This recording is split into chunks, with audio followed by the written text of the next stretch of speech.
You made this? No. We made this.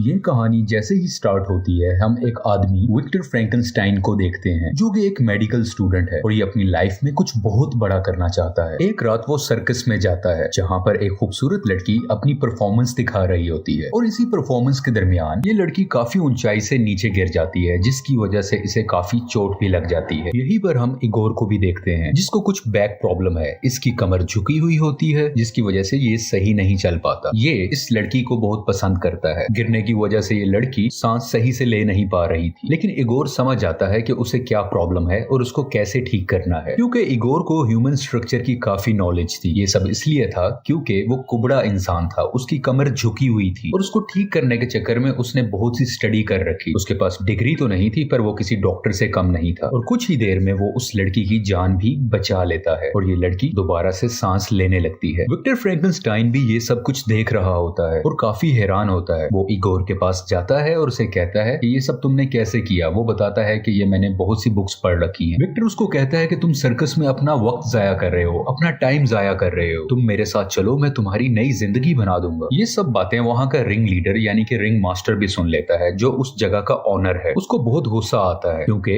Igor वहां से जाना चाहता था। वो उसको एक पिंजरे में बंद कर देता है और उसको धमकी भी देता है कि अगर तुमने यहाँ से बाहर जाने का सोचा तो मैं तुम्हें पुलिस के हवाले कर दूंगा, तुम मेरे गुलाम हो और तुमने जितनी भी ह्यूमन बॉडी की एजुकेशन हासिल की है वो सब चुराई गई बुक से हासिल की है और पुलिस जरा भी देर नहीं लगाएगी तुम्हें पकड़ने में। अभी कुछ ही वक्त गुजरा होता है कि विक्टर फ्रैंकेनस्टाइन वहां पर आ जाता है और इगोर को उस पिंजरे से आजाद करके भागने लगता है। यहाँ पर सर्कस वाले दूसरे लोग भी इनको देख लेते हैं, वो इनका पीछा करते हैं, लेकिन काफी मुश्किल से उन सब से बचते हुए विक्टर इगोर को अपने घर पर सही तरीके से वापस ले आता है। घर पर पहुंचते ही सबसे पहले विक्टर कुछ इंजेक्शंस और दवाइयों की मदद से उसकी कमर के अंदर मौजूद पीप यानी कि कुछ गंदा मटेरियल निकाल लेता है ताकि उसका बॉडी पोस्चर्स ठीक हो सके और यहाँ पर इगोर ठीक भी हो जाता है और वो पहली दफा सही तरीके से खड़ा हो पाता है। यानी कि अब इगोर एक कुबड़ा इंसान नहीं है, वो सही से चल सकता है। दूसरी तरफ हम एक पुलिस ऑफिसर को भी देखते हैं जो कि कुछ लोकल कत्ल और इगोर के गायब होने की इन्वेस्टिगेशन कर रहे होते हैं। विक्टर इगोर को बताता है कि मैं एक एक्सपेरिमेंट जिसका नाम है रिवर्सल ऑफ डेथ उस पर काम कर रहा हूँ, यानी मैं मरे हुए इंसान को, किसी जानवर को दोबारा से जिंदा कर सकता हूँ, लेकिन इसके लिए मुझे बहुत काम करना है और तुम मेरी हेल्प करोगे। यहाँ पर वो एक कंटेनर में इंसानी आंखें भी दिखाता है जिसमें से जब वो करंट पास करता है तो वो आंखें मूव होने लगती हैं। इगोर इतना स्मार्ट होता है कि यहाँ पर वो विक्टर की एक गलती को ठीक करता है। वो उसे बताता है कि तुमने आंखों की नर्व्स को सही से अटैच नहीं किया। जब विक्टर देखता है तो वो बहुत खुश होता है कि उसने उसकी गलती ठीक की और बहुत ज्यादा इंप्रेस होने लगता है और वो इगोर को अब अपना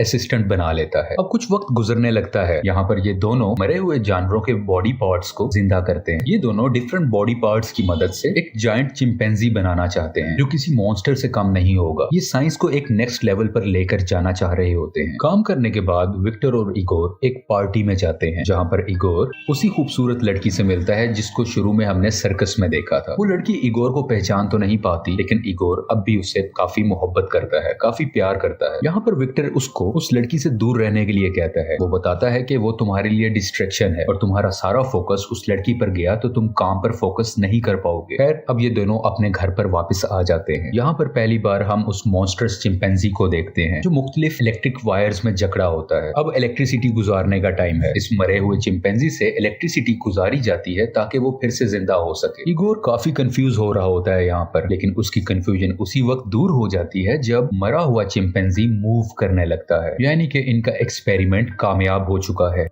अगले ही दिन अपनी साइंस को प्रूव करने के लिए विक्टर फ्रैंकेनस्टाइन उस चिंपैंजी को अपनी यूनिवर्सिटी में लेकर जाते हैं। यहाँ पर थोड़ी सी मुश्किलें तो आती हैं, लेकिन जब वो चिंपैंजी जिंदा होता है तो वो इधर उधर अटैक करने लगता है, लोगों को नुकसान पहुंचाने लगता है, जिसको देखते हुए विक्टर अपनी ही बनाई हुई क्रिएशन यानी उस चिंपैंजी को मार देते हैं। विक्टर को उसकी यूनिवर्सिटी से निकाल दिया जाता है क्योंकि उसने अनकन्वेंशनल मेथड्स को इस्तेमाल किया है। यहीं पर इसके कुछ क्लासमेट्स भी होते हैं जो काफी अमीर होते हैं, काफी रिच होते हैं। वो विक्टर को कहते हैं कि हम तुम्हें फंडिंग देंगे, तुम इन एक्सपेरिमेंट्स को कंटिन्यू रखो। और ये भी बताता है कि तुम मेरे लिए आर्टिफिशियल ह्यूमनॉइड्स बनाओगे, यानी कुछ ऐसे क्रिएचर्स जिनको हम अपने मुताबिक क्रिएट कर सकें और वो हमारी मुख्तलिफ कामों में हेल्प कर सके। उसके अलावा काफी पैसे भी ऑफर करता है। यहाँ पर हम इगोर को देखते हैं, वो नहीं चाहता कि वो इन लोगों के साथ काम करे, लेकिन विक्टर इगोर को नजरअंदाज करते हुए यानी उसे अवॉइड करते हुए अपने रिच क्लासमेट की ऑफर को एक्सेप्ट कर लेता है। और इगोर भी उसकी हाँ में हाँ कर देता है, क्योंकि विक्टर ने उसको नई जिंदगी दी थी, उसकी कमर ठीक की थी, उसकी जान बचाई थी, उसने काफी एहसान किए थे, जिस वजह से वो विक्टर का साथ देने के लिए रेडी हो जाता है। अगले ही दिन वही पुलिस ऑफिसर विक्टर के घर आते हैं ताकि वो इस केस की जांच कर सकें। उन्हें यह भी मालूम हो गया था कि यूनिवर्सिटी में चिंपैंजी को जिंदा करने की कोशिश की गई थी, लेकिन इन पुलिस ऑफिसर के पास घर चेक करने का वारंट नहीं होता, तो विक्टर उनको घर चेक करने नहीं देता और वो मायूस होकर वहां से चले जाते हैं। यहाँ पर इगोर उस सर्कस वाली लड़की से मिलता है जिसको वो प्यार करता है। वो लड़की उसे समझाती है कि तुम विक्टर को मना करो कि ऐसे एक्सपेरिमेंट्स ना करे, वरना वो फिर से कोई मॉन्स्टर बना डालेगा। और ये दोनों बहुत सा वक्त साथ स्पेंड करते हैं। वहां से वापसी पर जब ये घर पर आ रहा होता है तो देखता है कि वही पुलिस मैन और उसके साथी घर का दरवाजा तोड़ रहे होते हैं। इगोर दूसरे दरवाजे से अंदर जाता है और विक्टर को भागने के लिए कहता है। उसे बताता है कि तुम्हारा इन्वेस्टर, तुम्हारा क्लासमेट, उसने हमारे भागने का इंतजाम किया हुआ है। लेकिन विक्टर वहां से नहीं जाता और वो सारी मशीनरी को तोड़ने लगता है। वो चाहता है कि ये मशीनरी किसी और के हाथ ना लगे। इतनी ही देर में वो पुलिस ऑफिसर अंदर आ जाता है और उनको गन दिखाकर रोकने की कोशिश करता है, लेकिन वो नहीं रोकते और पुलिस ऑफिसर और विक्टर की आपस में लड़ाई होने लगती है। काफी लड़ाई के बाद विक्टर उसको धक्का देता है, जिसकी वजह से उसका हाथ बड़े से गियर के अंदर आ जाता है और उसका हाथ कट जाता है। अब पुलिस ऑफिसर का एक हाथ नहीं रहा। दूसरी तरफ ये दोनों एक कैरेज में यानी घोड़े वाली बग्गी में बैठकर अपने उसी दोस्त के पास चले जाते हैं जिसने इस प्रोजेक्ट को फंड किया है। यहाँ पर इनका दोस्त यानी कि इन्वेस्टर इनको मजीद पैसे देता है। वो कहता है तुम मेरे प्रोजेक्ट पर काम करो, तुम एक आर्टिफिशियल ह्यूमन बनाओ। क्योंकि अब यहाँ पर काम करना सेफ नहीं था तो रिच इन्वेस्टर उसे कहता है कि तुम स्कॉटलैंड चले जाओ, वहां पर मेरा एक फैमिली बैंगलो है, तुम वहां पर खामोशी से खुलकर काम कर सकते हो। इगोर एक बार फिर से उसे कहता है कि तुम इन चक्रों में ना पड़ो, लेकिन विक्टर उसकी नहीं सुनता और वो स्कॉटलैंड के लिए चला जाता है ताकि अपने एक्सपेरिमेंट पर काम कर सके। जैसे ही वो चला जाता है तो रिच इन्वेस्टर इगोर के पास आता है और वो उसे बताता है कि जैसे ही ये एक्सपेरिमेंट कंप्लीट हो जाएगा तो मैं विक्टर को मार दूंगा और उसके बनाए गए आर्टिफिशियल ह्यूमन को मैं एक वेपन की तरह इस्तेमाल करूं, क्योंकि वो आर्टिफिशियल होगा तो उस पर ना कोई गोली असर कर पाएगी, ना कोई उसे मार पाएगा और वो मेरे हुक्म पर चलेगा। ये सब इसे बताते ही इगोर के हाथ पांव बांधकर उसे पानी में फेंकवा दिया जाता है, लेकिन काफी मुश्किल से इगोर अपनी रस्सियों को खोलता है और अपनी जान बचाकर ऊपर आ जाता है। अपनी जान बचाने के बाद वो उसी सर्कस वाली लड़की के पास जाता है और उसे कहता है कि विक्टर की जान खतरे में है, हमें उसकी जान बचानी होगी। और ये दोनों भी मिलकर स्कॉटलैंड चले जाते हैं ताकि विक्टर को बताया जा सके कि उसकी जान खतरे में है। यहाँ पर पहुंचते ही वो सब कुछ विक्टर को बता देता है कि तुम्हारे साथ खेला जा रहा है, तुम्हारी जान को खतरा है। लेकिन ये सब कुछ जानने के बावजूद भी विक्टर इस एक्सपेरिमेंट को कंटिन्यू रखना चाहता है, क्योंकि वो उसे एक सीक्रेट बताता है कि बहुत साल पहले एक तूफान आया था जहां पर मेरा बड़ा भाई मारा गया था और कहीं ना कहीं विक्टर अपनी भाई की मौत का जिम्मा खुद को देता है और वो इस एक्सपेरिमेंट के थ्रू अपने ही बड़े भाई को जिंदा करना चाहता है।